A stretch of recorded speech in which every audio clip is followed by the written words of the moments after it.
రైతు రుణమాఫీకి తెలంగాణ కేబినెట్ ఆమోదముద్ర వేసింది. 2 లక్షల రూపాయల వరకు ఉన్నటువంటి రైతు రుణాలను మాఫీ చేయాలని కేబినెట్ నిర్ణయించిందని సీఎం రేవంత్ రెడ్డి తెలిపారు.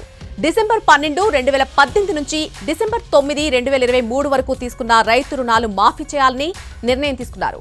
రైతు రుణమాఫీకి 31,000 కోట్ల రూపాయలు అవసరమవుతాయని చెప్పారు. అధికారంలోకి వచ్చిన 8 నెలల్లోపే రైతు రుణాలు మాఫీ చేస్తున్నామని చెప్పారు ముఖ్యమంత్రి. రైతు రుణమాఫీ విధి విధానాలపై త్వరలో జీవో విడుదల చేస్తామని చెప్పారు.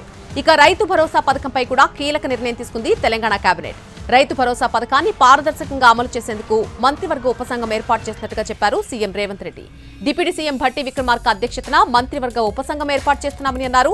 సబ్ కమిటీలో మంత్రులు తుమ్మల, శ్రీధర్ బాబు, పొంగులేటి సభ్యులుగా ఉంటారని అన్నారు. సబ్ కమిటీ రైతు సంఘాలు, కమిటీలతో పాటు అందరితో చర్చించి రైతు భరోసాకి విధి విధానాలు రూపొందిస్తుందని అన్నారు. జూలై 15 నాటికి మంత్రివర్గ ఉపసంఘం నివేదికిస్తుందని, ఆ నివేదికను అసెంబ్లీలో ప్రవేశపెట్టి చర్చిస్తామని చెప్పారు సీఎం రేవంత్ రెడ్డి.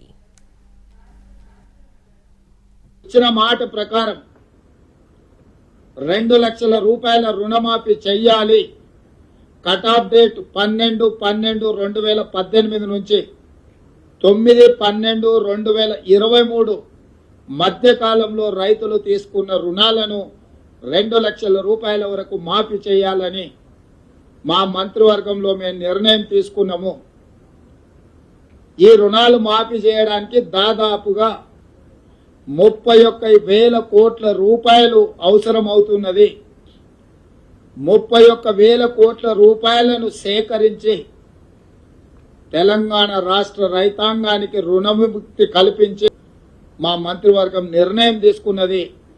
ఆ ప్రకారం ఏకధాటిగా 2 లక్షల రుణమాఫీ చెయ్యాలని మేము నిర్ణయం తీసుకున్నాం. ఇచ్చిన మాట ప్రకారం